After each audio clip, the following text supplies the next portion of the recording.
Hi everybody, welcome to my channel Frugalisama. My name's Sam and this is where I talk about all things sewing, particularly dressmaking. Today is day 57 of 100 days of sewing and I'm just going to talk to you about how to download and print and sew with mood patterns. First of all, I'd just like to say thank you to everyone who's subscribed so far. It's really is much appreciated. And welcome if you're new. If you're new here, then I actually work quite a lot with free patterns, and Mood have a lot of free patterns on their website. I've just recently worked on the fennel coat, which is here. Mandy's wearing a scarf to brighten it up a bit. It did occur to me that there are a few little things that you need to watch out for before you start working with them. I thought it might be useful for anybody who's joining in with our little challenge, the Frugal Frocks 2021 challenge, to have a video that's separate that gives you some hints and tips for working with mood patterns.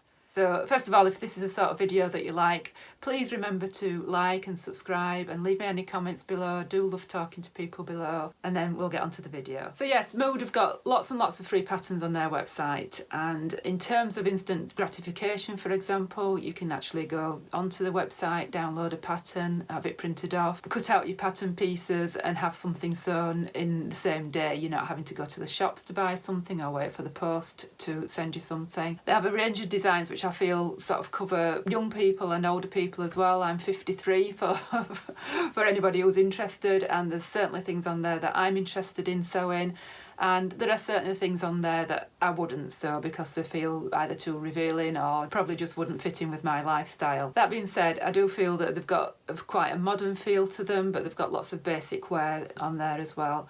So what I will do in this video is I will give you my top 10 tips for working with mood patterns. At the end, I'll just do a screen share so that you can see how you go about actually downloading the patterns. I know a lot of people have been struggling to see how you actually download these patterns, and if you're not in the US, how to download a pattern so that the sizing is correct. So keep watching and I will go on to my top 10 tips. So my first 4 tips are to do with printing. So my first tip is that they only produce patterns in US letter format. They don't do A0, they don't do projector printing, and they don't do A4. So if you're not in the States, then you will have a little bit of finagling to do, but please don't worry, you can still finagle it. If you keep watching until the end, I'll show you how to do that. Not only do they not do A0, there's no layering option. Layering is essentially just being able to print off the sizes that you need. They only print in black, there's no coloured lines neither. So if you struggle to differentiate between all the sizing ranges, maybe Mood might not be for you. Just a heads up really. I do understand that it can be difficult for some people to differentiate between all those different sizing lines, and it can cause a headache. And the third one to do with printing is that you must always make sure that you print the test page. Test page is always the very first page of the patterns, and that should measure 2 inches exactly. Not about 2 inches, not 2 1/8 inch or 1 7/8 inch, and I will go into that a little bit later as well. You just do need to make sure that it's 2 inches exactly. And my fourth and final tip to do with printing is that you will need something to download. My preferred choice is the Adobe Acrobat, and you must download it within that in order for you to print it off correctly. If you're using something other than what I'm using, I use a Mac. I don't use my phone to download or anything like that. Have a look on your phone and see what options are there. If you're using a tablet or some sort of other PC, you just need something to download. And like I say, my preferred choice is the Adobe Acrobat, and that's the only thing that I have experience with. The Adobe Reader is free to download, so if you just get that downloaded onto either your Mac or your computer or your phone, and you should be absolutely fine with that. So my fifth tip is that the instructions are always in the form of the blog post. Don't be expecting when you print your pattern that there are going to be additional instructions there. The actual page where you find your pattern, there is always a blog post there, and there's always instructions there of how to sew your garment together. You can look at this 2 ways. Number 1, you can look at it and say, if that's all there is, that's not enough for me.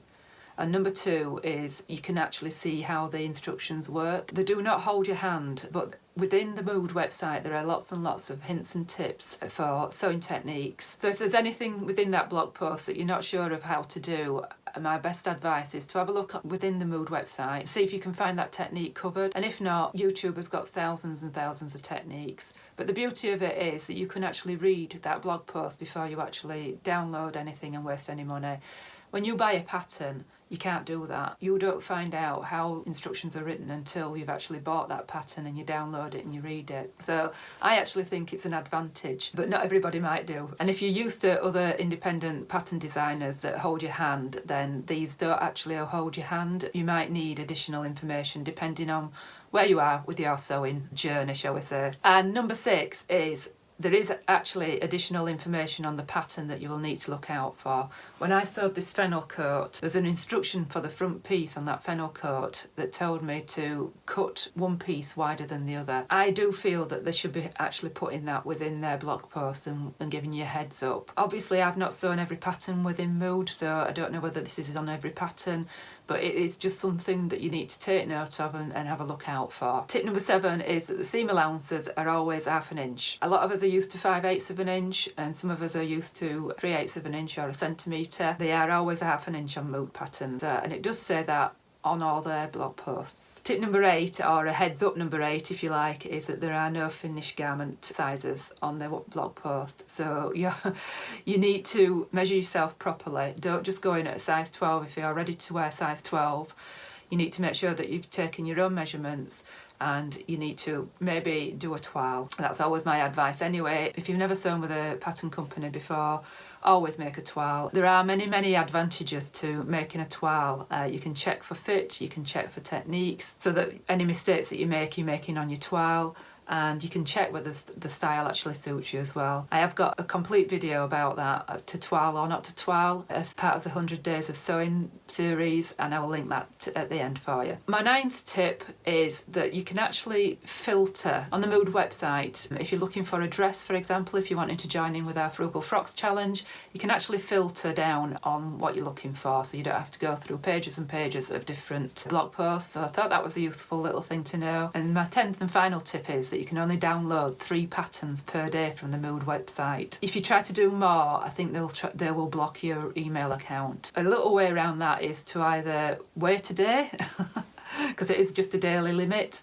I don't know why they do it, but they do. Or if you've got 2 email addresses, or you've got a partner who's got a different email address, you can get around it that way. Before you download all your patterns for the Frugal Frocks challenge and try and do 6 and then wonder why they've blocked you, that's the reason why they will only allow to do 3. So I hope you found those tips useful. If you stay tuned, I'll show you how to make sure that the sizing is correct and what you can do with your printer to change it to A4. So I'm now going to do a screen share and show you how to get hold of the patterns. First, you need to go to the pattern that you want to download. Scroll down to this box, fill in your name and email in this box here, and then you will be sent an email to your inbox, and what you're looking for is this URL here. Ignore this file at the top of your email. Go to this URL. Copy and paste this URL, making sure that you copy the full URL, otherwise this is what you will get.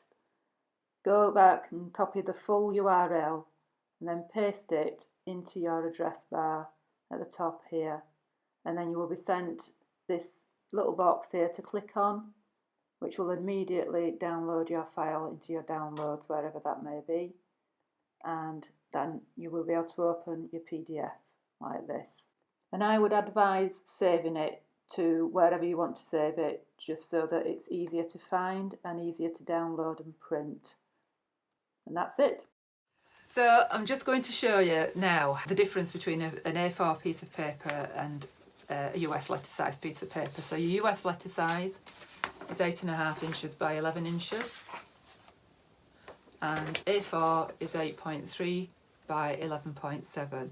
So these have been converted from centimetres, so there's no such thing as 11.7, but you'll get my drift. If I put the US letter size behind and make sure that they're level at the bottom like they are there, you can see that US letter size pokes out. It's ever so slightly wider, but shorter than an A4. So if you're having problems printing, if you stay tuned, and I will just show you some footage of what to do, of how to make sure that it fits on an A4 piece of paper. It can be done.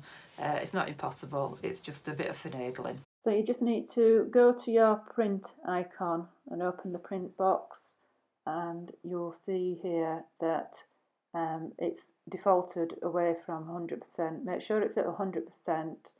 Automatically defaults to A4 in the UK. You want to change that to US letter size, making sure it's 100%, and then go to print, and that should print it off correctly. This is how I would normally print a pattern. I've done it at 100% on an A4 sheet of paper. And when I've come to measure this box here, it's measuring 2 1/8 inch. And what that means is that across here, at this point here, that's measuring 20 5/8 of an inch. And down here, we've got 10 1/2 inches. And to join these up together, you're just having to overlap it by about 1/4 of an inch. So this one has been printed with the printer settings altered to US letter. So I've gone into my printer, I've changed it from A4 and I've changed it to US letter, but the actual paper size is exactly the same, it's A4 paper. Hopefully you can see that, it's exactly 2 inch square there. Across here you've got 19 5/8 of an inch. And down here it's 10 inches exactly. So you've got exactly an inch difference here in the width of the sleeve and 1/2 inch here on the depth of the sleeve, if you like. And that overall on a garment can add up quite significantly. Okay, that's it from me today. I hope you got some value from this video. If you did, please remember to like and subscribe and hit the notification bell. That will tell you when I've got new videos out. That's usually on a Friday. I've got a series of videos called Frugal Friday, where I talk about all the free patterns, discounts and sewing challenges and giveaways, including ours. We've got a challenge throughout the month of March called Frugal Frocks 2021. So if you've seen any dresses on the Mood website that you fancy, now you're fully armed on how to download and print them off. Midweek I usually bring tips and tricks such as this one, and on a Sunday it's usually plans, reviews and makes. Thank you very much for watching, and I shall speak to you later. Bye!